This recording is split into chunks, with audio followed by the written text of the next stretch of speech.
Em nome do Pai, e do Filho, e do Espírito Santo. Amém. Meu Senhor e meu Deus, creio firmemente que estás aqui, que me vês, que me ouves.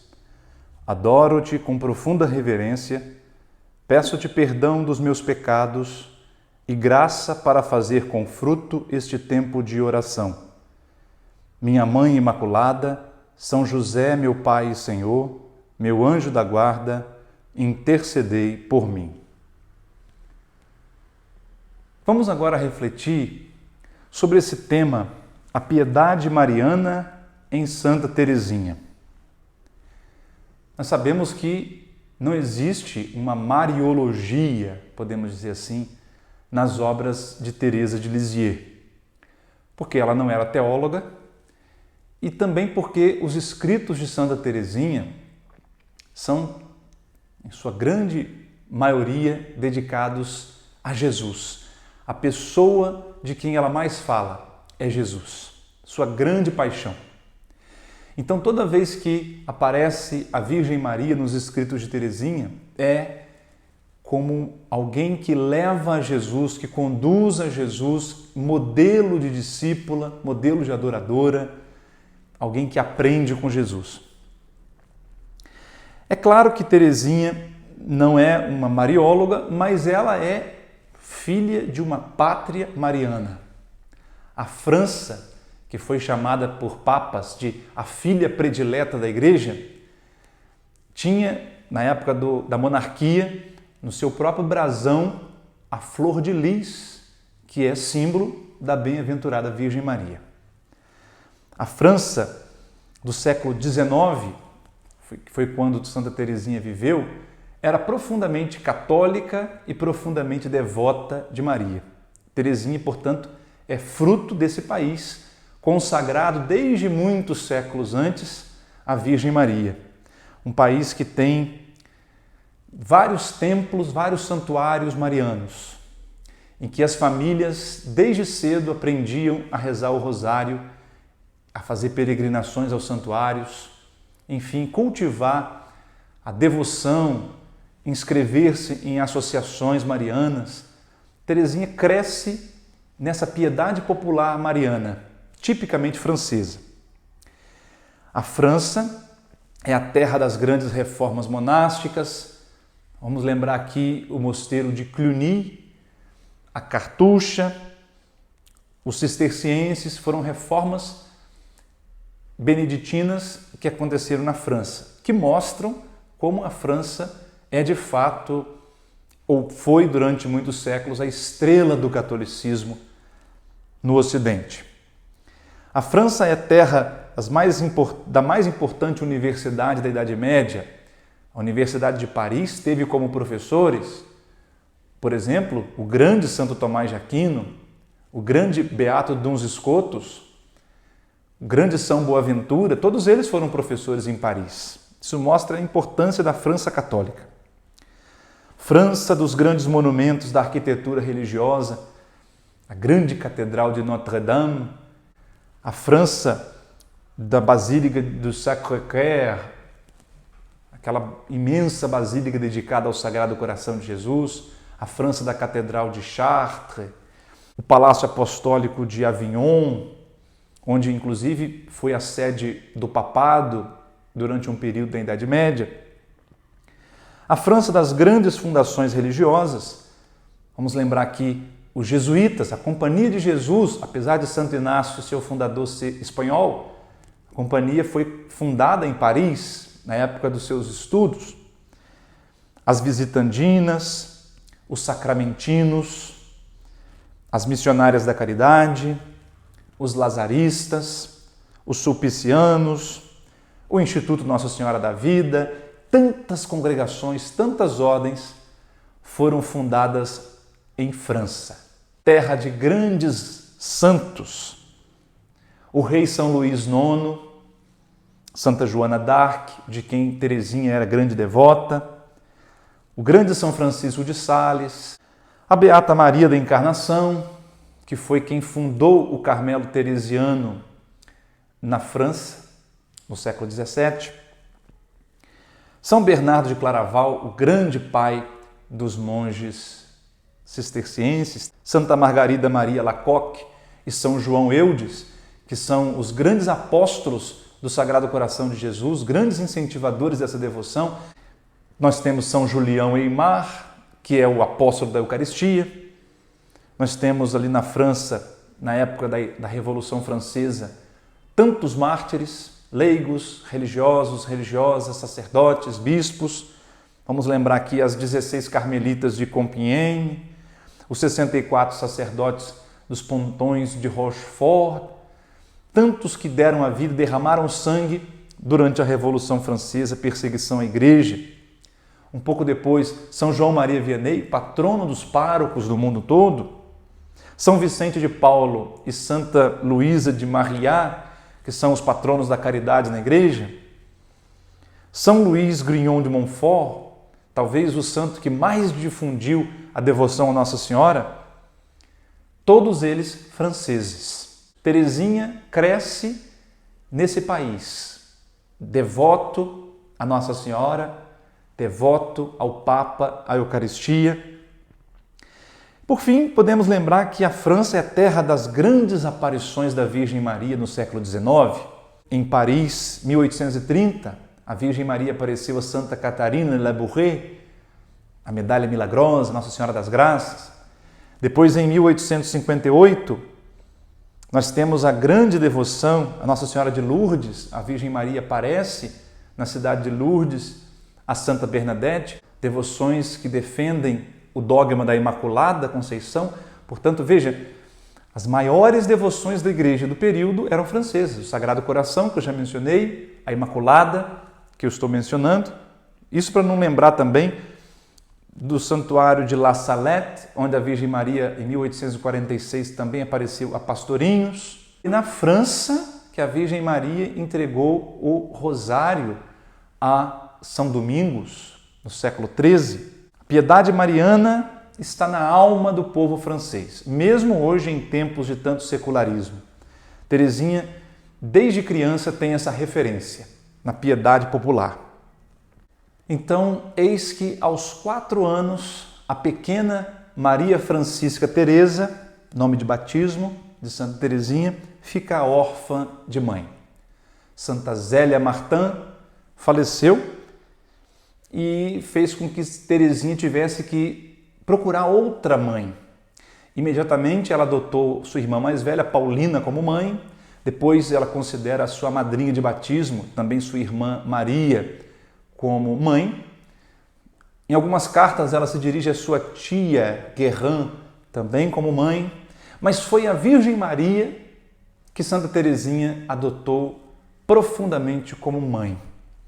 Ela diz, por exemplo, no manuscrito A: compreendi que Nossa Senhora velava por mim, que eu era sua filha, portanto só podia atribuir-lhe o nome de mamãe, pois me parecia ainda mais terno que o de mãe. Com que fervor lhe pedi que me protegesse sempre e realizasse em breve o sonho de esconder-me à sombra do seu manto virginal. Ah, era um dos meus primeiros desejos de criança. Ao crescer, compreendi que era no Carmelo que me seria possível encontrar de verdade o manto de Nossa Senhora. E era para essa montanha fértil que meus desejos todos tendiam.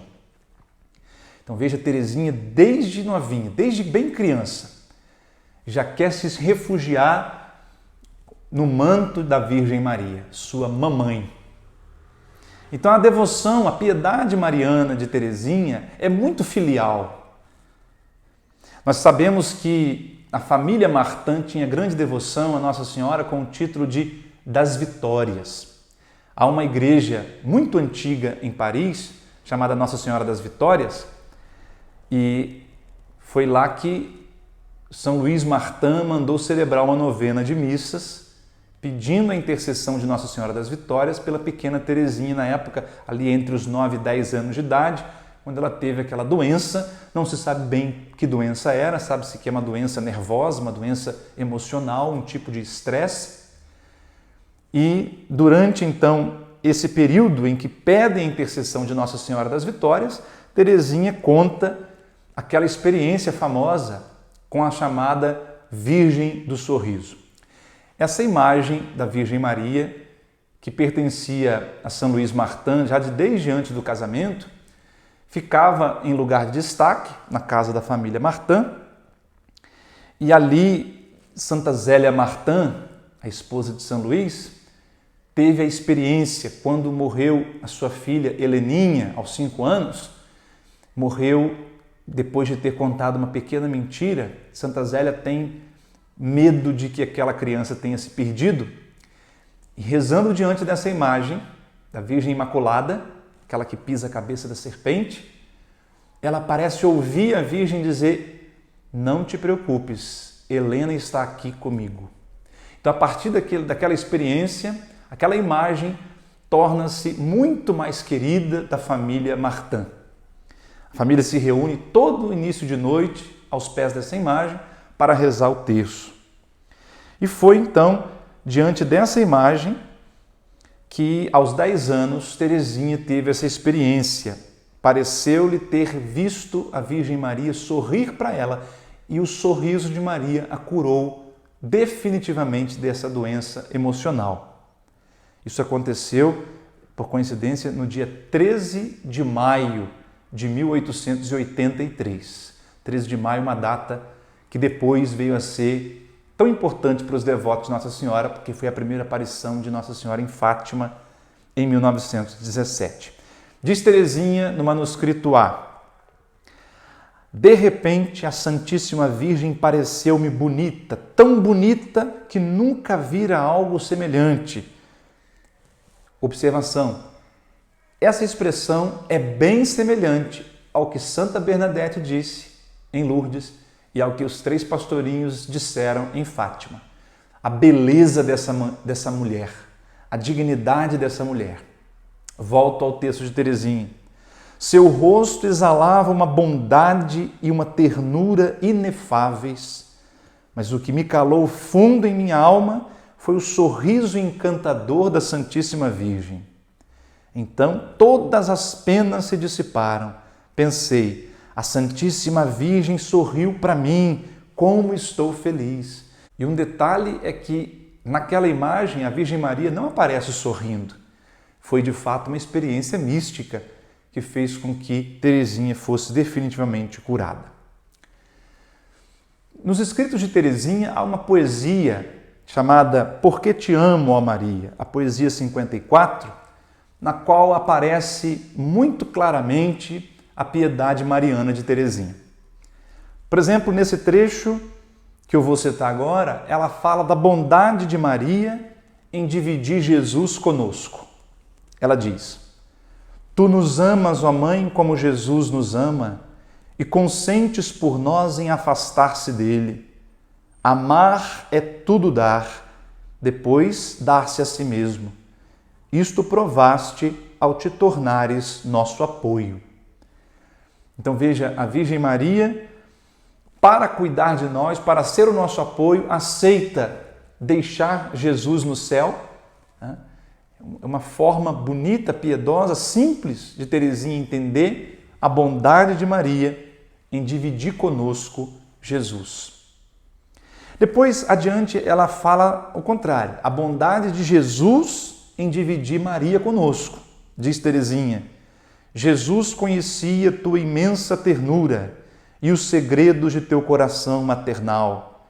Ele nos deixa a ti, refúgio do pecador, quando abandona a cruz para esperar-nos no céu.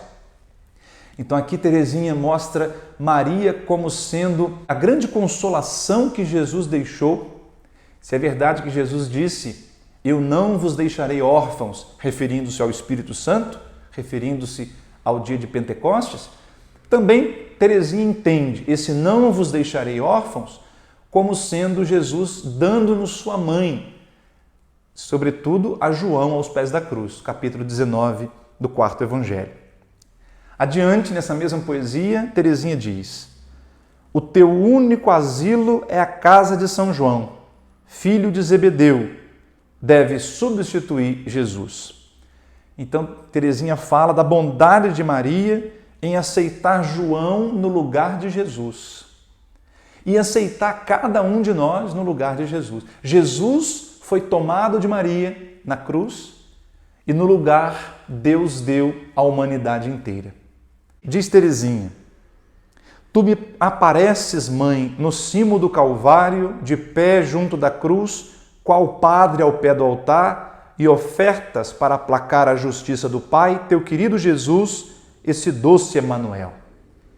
Aqui Teresinha pinta um quadro de Maria na sua dimensão sacerdotal, podemos dizer assim. Essa ligação entre o Calvário e a Eucaristia faz, inevitavelmente, a ligação da Virgem Maria com o sacerdote que celebra a missa. A Virgem Maria oferece a verdadeira hóstia ali no Calvário, portanto, ousadamente, Teresinha aponta para uma dimensão sacerdotal da Mãe de Deus. Teresinha termina essa poesia 54 com essa frase tão famosa, tão conhecida: tu que no amanhecer da vida me sorriste, vem me sorrir de novo, ó Mãe, já se faz noite.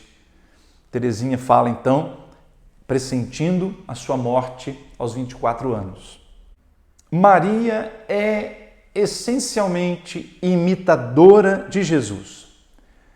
No Caderno Amarelo, dizem as suas irmãs que no dia 10 de julho daquele ano da sua morte, 1897, Teresinha disse: o ladrão fez ser ladra a sua mãe.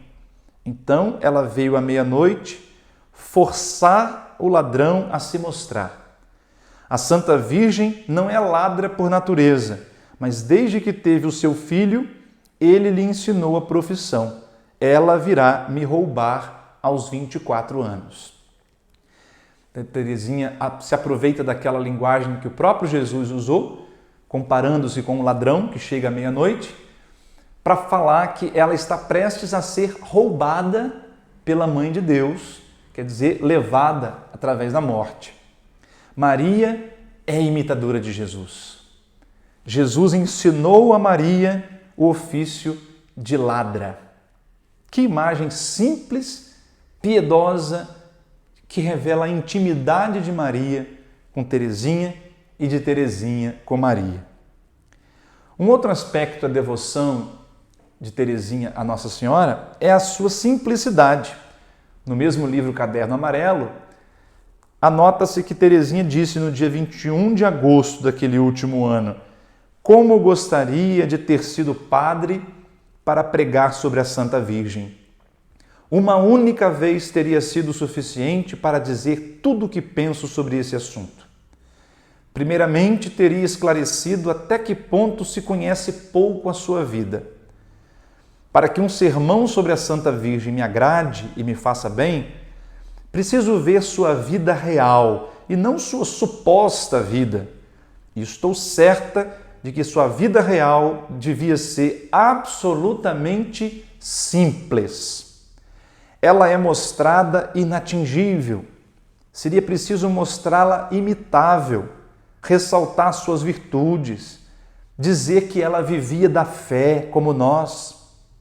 Sabe-se perfeitamente que a Santa Virgem é a rainha do céu e da terra, mas ela é mais mãe do que rainha.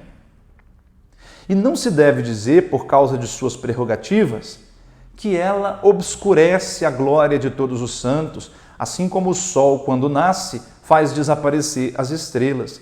Meu Deus, como isso é estranho! Uma mãe que faz desaparecer a glória de seus filhos? Mas eu penso o contrário. Creio que Maria aumentará muito o esplendor dos eleitos. Veja, Teresinha, prestes a morrer, faz uma teologia aqui belíssima sobre a Virgem Maria. A simplicidade da Virgem Maria. Ela teme que as pessoas conheçam pouco Maria de tão simples que ela é. De fato, Maria entra muda e sai calada no Evangelho, diz pouquíssimo.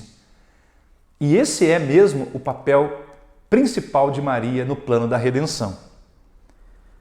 Aqui tem uma frase muito interessante quando Teresinha diz que Maria vivia da fé como nós.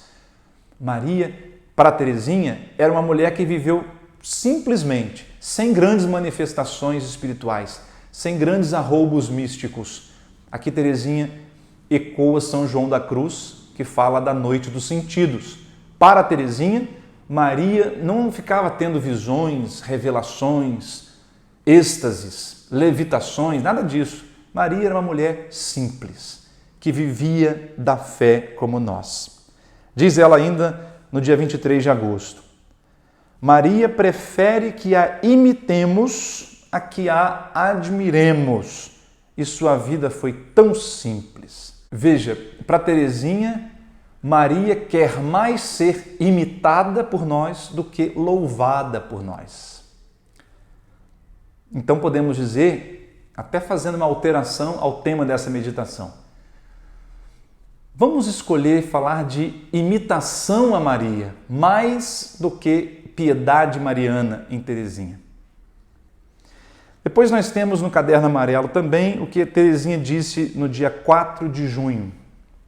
Bem que gostaria de ter uma bela morte. Pedi isso à Santa Virgem. Não o pedi ao bom Deus, porque quero deixá-lo fazer como quiser. Pedir à Santa Virgem não é a mesma coisa. Ela sabe muito bem o que tem de fazer de meus pequenos desejos. Se é necessário falar deles ou não falar, enfim, cabe a ela ver como não forçar o bom Deus a me atender, como deixá-lo fazer em tudo a própria vontade. Que Teresinha mostra a sua confiança na mãe. Aqui Teresinha nos dá um retrato belíssimo do que seria a intercessão, a mediação materna de Maria. É como se Maria fosse, na oração de Teresinha, um filtro. Ela não quer perturbar Deus, ela não quer forçar Deus a fazer sua vontade. Então, ela prefere confiar seus pedidos a Maria. Olha que confiança, que imagem realista da relação filho com mãe. É como se ela dissesse, Nossa Senhora, eu preciso dessa graça. A senhora decide se vale a pena ou não apresentar essa graça ao Pai. A senhora vai filtrar e vai me dizer se essa oração merece chegar diante de Deus, a senhora leva. Se não, a senhora deixa para lá. Teresinha tem essa liberdade de falar com Nossa Senhora nesses termos. E muito nos ensina. Muitas vezes nós temos uma espiritualidade como que enviássemos ofícios ao céu. Teresinha nos mostra que não há protocolos para falar com a Mãe de Deus, porque ela é a nossa Mãe querida. Na carta 137, dirigida a Celina, em 1892, diz Teresinha, a propósito da Santíssima Virgem, preciso contar-te uma das minhas simplicidades para com ela. Às vezes, surpreendo-me dizendo-lhe, mas, minha boa Santíssima Virgem, acho-me mais feliz do que vós, pois vos tenho por mãe e vós não tendes Virgem Santíssima para amar. É verdade que sois a mãe de Jesus, mas este Jesus vós no-lo destes inteiro, e ele na cruz vos deu a nós para mãe. Dessa forma, somos mais ricos que vós, sendo que nós possuímos Jesus e que vós sois nossa também. Sem dúvida, a Santíssima Virgem deve rir da minha ingenuidade, mas, contudo, o que lhe digo é bem pura verdade. Essa ideia, Teresinha repete na última vez que pegou uma caneta para escrever. O último texto de Teresinha é a oração 21, de 8 de setembro de 1897, em que ela diz, ó Maria, se eu fosse a rainha do céu e vós fosseis Teresa, eu gostaria de ser Teresa para que fosseis a rainha do céu. Um jeito meio menina de expressar o seu amor, a sua admiração por sua mãe Maria Santíssima. Teresinha, então, ao afirmar que é mais feliz do que Maria, porque Maria não tem uma Virgem Santíssima para venerar, e nós temos, Teresinha faz de uma maneira poética, singela, essa grande declaração de amor e confiança a Nossa Senhora. Queridas irmãs, queridos irmãos, peçamos então a Nossa Senhora do Carmo, Mãe e Rainha do Carmelo, que nos dê a graça de amá-la com tanta confiança e simplicidade como Teresinha amou. Peçamos a Nossa Senhora do Carmo, nós que usamos o seu escapulário, que nós confiemos na sua materna intercessão e queiramos ser, como ela, como Teresinha, imitadores de Jesus, apaixonados por Jesus, tendo Jesus como grande sentido da nossa vida. Dou-te graças, meu Deus, pelos bons propósitos, afetos e inspirações que me comunicaste nesta meditação. Peço-te ajuda para os pôr em prática. Minha Mãe Imaculada, São José, meu Pai e Senhor, meu anjo da guarda, intercedei por mim. Em nome do Pai, e do Filho, e do Espírito Santo. Amém.